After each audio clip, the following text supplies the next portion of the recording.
오늘도 주님께서 여러분을 화평하게 하는 자로 세워주시기를 간절히 원합니다. 자, 우리 11절의 말씀을 보시면은 그러므로 생각하라 라고 합니다. 이 생각하라 라는 이 말이 중요한 전환점이 됨을 우리가 알 수 있겠습니다. 앞에서 우리는 1장 1절부터 2장 10절까지 에베소서의 말씀을 보시면은 그 말투가 굉장히 장중하고 아름답고 어떤 공적인 그런 느낌이 있습니다. 이 공적인 느낌이라는 것은 편지를 주고받는 사람 사이에 약간의 거리가 있어 보인다라는 뜻입니다.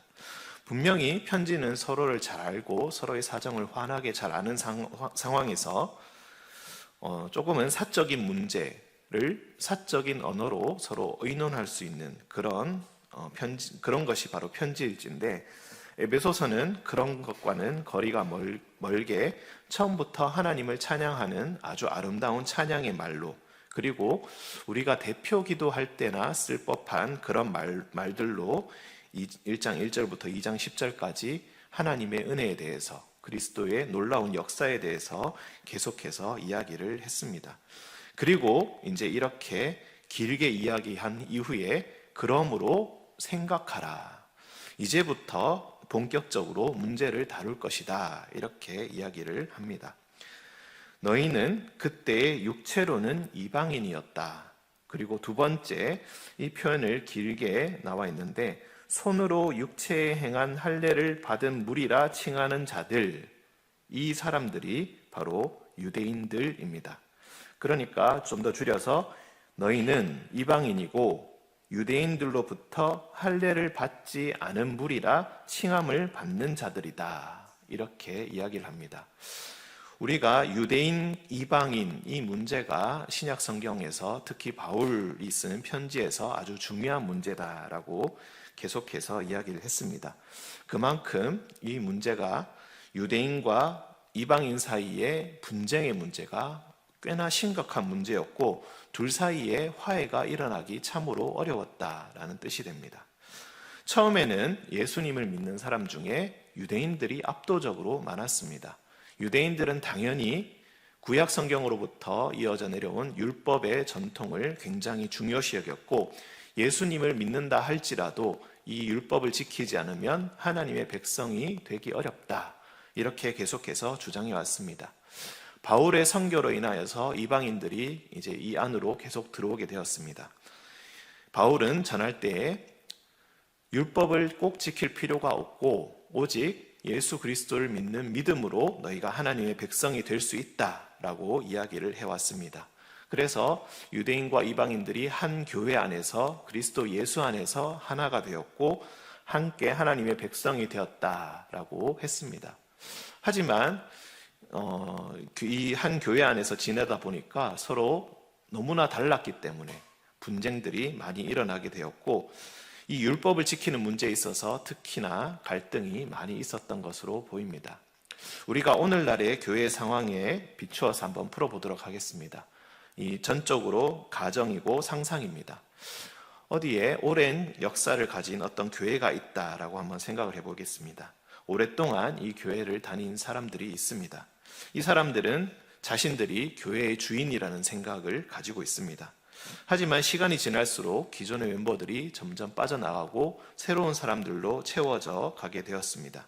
새로운 사람들은 교회를 바라보면서 교회를 운영하는 방식에 대해서 불만을 갖기 시작합니다. 왜 이런 방식으로 꼭 해야 하는가? 왜 이렇게 교회 일을 진행하는가? 너무 폐쇄적이고 비효율적이지 않은가? 그러면은 기존의 멤버들은 이렇게 대답합니다. 옛날부터 그렇게 해온 것이고 이것이 우리 교회가 지켜야 할 아름다운 전통이다. 이렇게 이야기하면 처음에는 새로운 멤버들은 비록 불만은 많지만 조금 언짢은 마음은 있지만 그 방식에 따라주게 되고 순종하게 됩니다. 몇 년의 시간이 더 지나서 교회가 더 부흥하게 되었고 더 새로운 멤버들이 많아지고 이제는 새로운 멤버들이 압도적으로 많아지게 되었습니다. 더 이상 예전의 방식으로는 할 수 없게 되었고 기존의 멤버들도 더 이상은 예전의 방식을 고집할 수는 없게 되었습니다. 분위기가 바뀌니까 이제는 그동안 새로운 멤버들이 겪었던 서름들을 그리고 상처들을 이야기하기 시작합니다. 하지만 그렇다고 해서 기존의 멤버들이 꼭 잘못한 것만은 아닙니다. 그들은 오랫동안 그렇게 해왔고 그것을 가지고 바꿔야 할 필요성도, 소통을 해야 할 필요성도 전혀 느끼지 못했을 뿐이고 그저 기존의 방식을 충실하게 지키고 싶었을 뿐입니다. 하지만 세월이 지나고 새로운 멤버들이 압도적으로 많아지니까 이제는 상황이 바뀌게 됩니다. 이제는 기존의 멤버들이 자신들이 소외받는다고 느끼고 무시받는다라는 것을 느끼게 됩니다. 더군다나 자신들이 기억도 나지 않는 일을 내가 옛날에 받은 상처가 많다고 하면서 새로운 성도들이 계속 이야기를 하게 되면은 기존의 멤버들도 너무나 괴롭고 힘들어지게 된다는 것입니다. 이 기존의 멤버가 바로 유대인을 이야기하는 것이고 새로운 멤버들이 이방인을 이야기하고 있습니다. 이렇게 서로 갈등하고 있는 이 상황에서 에베소 교회에 있는 수많은 사람들, 압도적으로 차지하고 있는 이 사람들은 바로 이방인들입니다.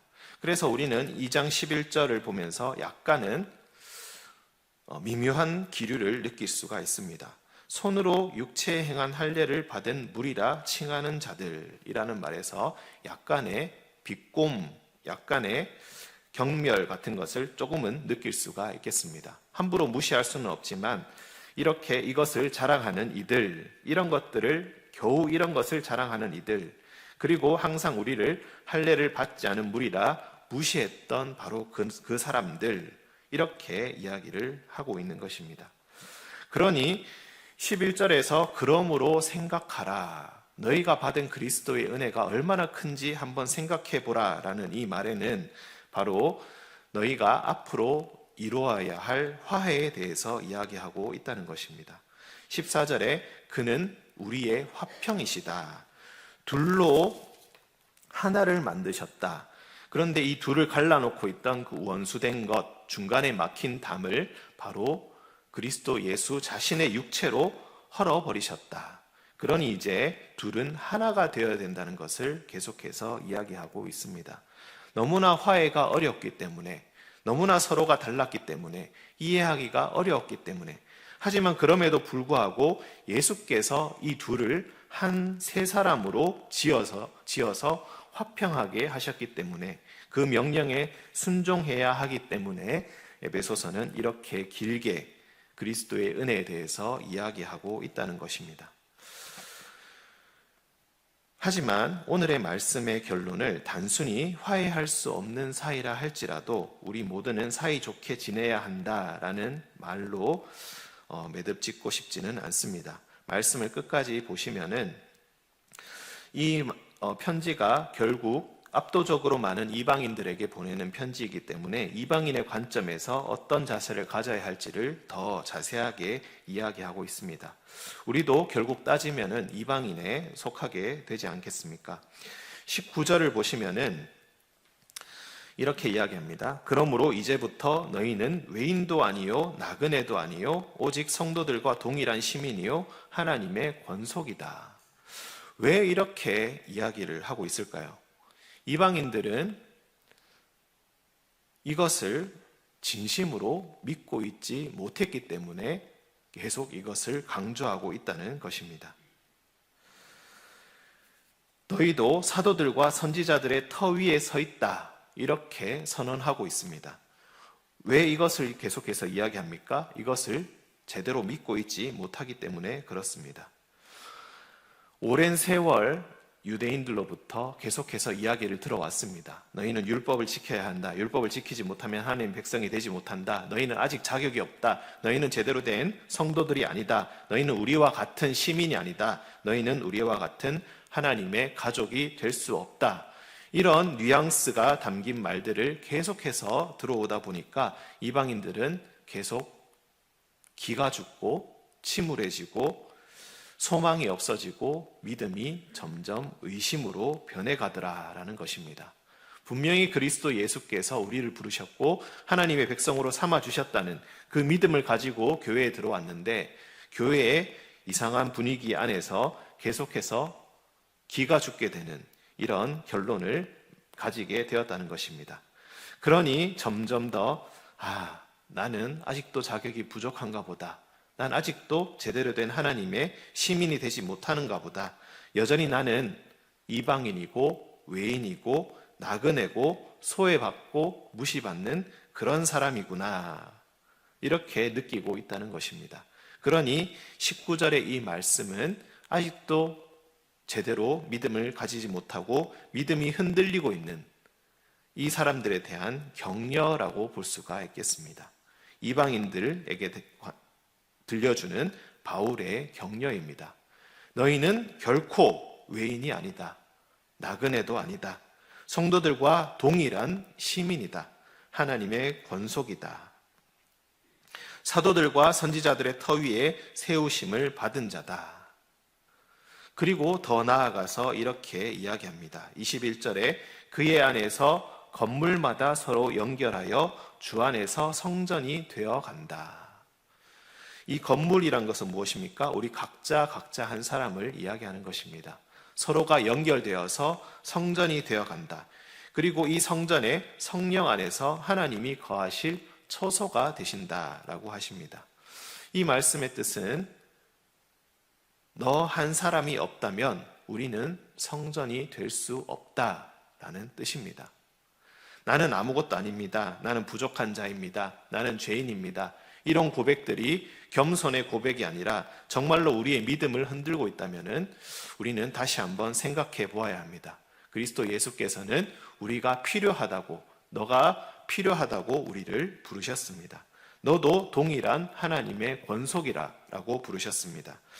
오늘 혹시라도 계속되는 부정적인 말과 평가 때문에 기가 죽고 의기소침하고 때로는 그것 때문에 가끔씩 과하게 분노하고 또 사과하고 또 기가 죽는 그런 악순환의 신앙생활을 하고 계신 분이 혹시는 있지 않으신지 궁금합니다.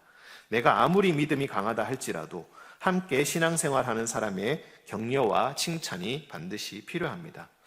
냉정한 평가도 물론 필요합니다만은 더 필요한 것은 자신감을 불어넣어줄 격려와 칭찬입니다.